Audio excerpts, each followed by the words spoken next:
he did make a couple plays, and where he didn't get a call, he just goes back on the mound and goes to work. It's fun to watch. So really glad to see our two younger pitchers come in and finish that up. And Cooper there in the ninth, he threw 7 pitches and they were all strikes, and got us off the field. So that was really good. But some clutch hitting. We took advantage of a couple of mistakes, a couple of tough in between hop errors that we scored those innings, and that's a sign of a good offense. If you get 4 outs an inning, you score, and we did that. But again, really it was all the pitching was the key tonight, and then just 3 or 4 really good swings that gave us a good lead. So like I told the guys, it was a good win, but you gotta enjoy it for a little while. You gotta move on. We got 29 more to go. Dave, y'all haven't hit as many home runs this year, but you get 4 of them tonight. Was this something maybe you saw coming? Well, I think we know it's in there. It's just it hadn't happened yet, whether it's guys aren't going yet or, every now and then it's wind knocks a ball down or whatever the case may be. But we feel like that we can hit for some power, and we've got a few other guys that obviously didn't hit them tonight that they can leave the yard as well. So it's nice to be able to have that, to be a threat, really 1 through 9, to hit the ball out of the park, or at least over somebody's head. And, it was a big part of the game tonight for us. 2 of those were hit by Nolan Susie, your freshman. Just you gave him the start at DH. Just what have you seen from him? What did you make of his performance tonight? Well, I mean, it was unbelievable. I mean, you're talking about a true freshman, first SEC at bat. It's a home run, gives us 2-0 lead there in the second, with one of the best pitchers around on the mound. So it was a big swing for us. And then that was pretty impressive, because that was breaking ball kind of down. He went down and got it and hooked it out of the park and hit it a long way. So he's a really good athlete, strong, as you can see, and brings a lot to the batter's box, because he's got a pretty good eye. He can run, and obviously he's got some power. So we're just good for.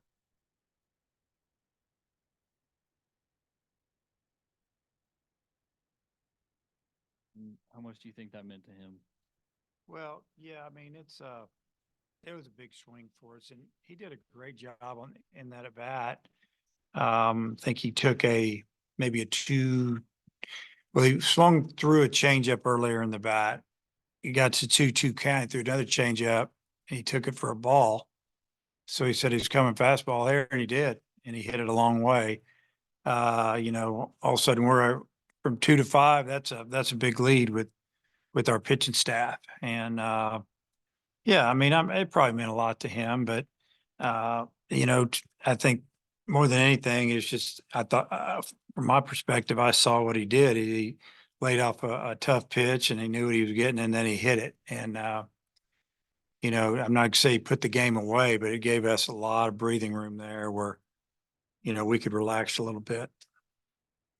It was like last year, 5 innings was kind of the most. There was like a wall for Hagan. He couldn't quite get over and get to that 6th inning. How good was it to see him finish the outing strong the way he did and get up? I'm assuming 100 was about the limit for him. Yeah, it was great. 100 was going to be his last hitter. And I think it was 2-2 full count, whatever it was. It came with a slide or something struck him out. If it was later in the season, Hagan wasn't done. I mean, he could have got another 20 pitches. He was fine. But, we're just doing the right thing. But, yeah, I mean, last year, it's just development. It's like I said earlier, I mean, he's a pitcher. He doesn't just throw, he pitches. And he has great stuff. So, really excited to see his development over the last, 12 months. It's been pretty much what we thought would happen. Obviously, he doesn't have to face your pitching a lot, but Nolan Souza struggled at times in the offseason against, his own pitching. And then how much do you think he's evolved over these last few months of just kind of figuring out how to hit arms at this level, and seems like it's working out pretty well for him. I'd say. He came back in January and it just seemed a little bit different to me. You know, he's still a freshman. He still asks a lot of questions and such really polite kid. Love him. And, but you could just tell there was a little more confidence in there, and his batting practice was good, driving the ball the other way. The ball was just jumping off his bat. And then we put him in the game, and you just kind of, as a coach, you just kind of go, wow, this guy might be a gamer. He's not scared. And it's not by going up there and hitting all the time. It's by taking pitches that are borderline balls. And you're kind of going, wow, sometimes that takes 2 and 3 years to figure that out. And if you can do that at a young age, where you're not swinging at pitchers' pitches, man, you can do some damage. And that's what he's done. I know you can't expect, 8-0 wins every Friday night, but how much of a weapon is it now with, didn't have to throw Gackle or McIntyre and those guys that have been some of the more reliable bullpen arms are still waiting in the wings, and you got some experience for guys that haven't had too many innings this year. Yeah. I mean, it looks good on paper, but they got to go out and do it. Cause those guys have come out of the pen and, like you said, in the fourth, fifth, and held leads or given us a chance to build a lead, and they're still available. And we had Christian and Cooper and some other guys throw on Wednesday live to our hitters, and they look good, because it was, it gets tough trying to figure out who to put on the roster, because you can only put so many on. And those guys got on, obviously, and so they threw well Wednesday and they threw well tonight. And we still got some of our guys that have thrown maybe more of the innings so far this year, but you never have enough. And, these guys they showed us tonight, we can put them out there again. It doesn't matter what the score is. It's still Friday night in the SEC, and you got to go get people out, and they did. Only 1 for 4, but Hudson White kind of squared up a couple balls. Do you think, he's making some progress here as SEC plays getting here? Yeah. He got one hit. He also lined deep to the left. Balls hit on the nose, and it was just good to see. And it just makes our lineup deeper. You get down into the 7, 8, 9, and you're still feeling good over there, thinking this guy can hit a double, this guy can hit a home run, this guy can get on base, steal a base, or whatever. It's what you look for. It puts a lot of pressure on the other team's pitching staff. Just because you go back so far with them, was it kind of interesting to see Tim Jameson in the opposing dugout again tonight? Yeah. Tim and I got to coach together in summer of 2011 with Team USA. It's where I really, kind of got to know him as a person and off the field. He's a good, great guy. And, I coached against him when I was at Nebraska for 5 years. And, so, we've known each other for a long time, and, just a really, really good guy.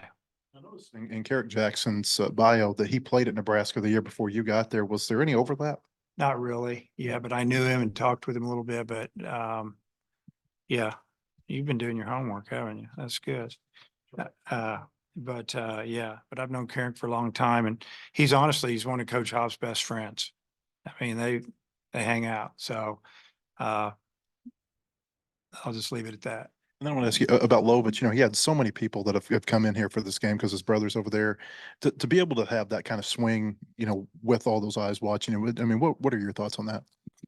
Well, kind of saying it again, I was just really impressed with the at bat, because, the change ups that he swung through and then took, and then he said he's going to throw me a fastball 3-2. He just missed with a changeup or whatever it was, and he didn't miss it. And it's one thing to know, kind of have a really good feeling about what's coming, but then you got to square it up, and he did. A ball to the gap or single would have been fine, but he hit it a long way. I'm sure that meant a lot to him, and I'm sure his parents have mixed emotions. He got a son on one team and one on the other, but I'm sure they're, incredibly proud of that. And, I mean, he's been swinging the bat well. That's why he's in the lineup, and driven in some runs. And he had to wait his time, and he did. When he got in, he took advantage of it. Yeah, another question about Lovich. You know, he was another guy that maybe didn't have the best fall or preseason, but he's producing in the season. Was it just a matter of getting comfortable here? Like, what do you think has been the key for him? Getting comfortable, kind of getting strong. I don't know, just sometimes it takes a little bit of time, he's a good player. So he's a good player. That's why we wanted him to come to school here and didn't get off to a great start, but he's arrived. So that's good. No, Matt actually snagged my question about Carrot because I looked that up too. Matt Jones. We'll give you credit for that too then. Coach? Yeah. Okay.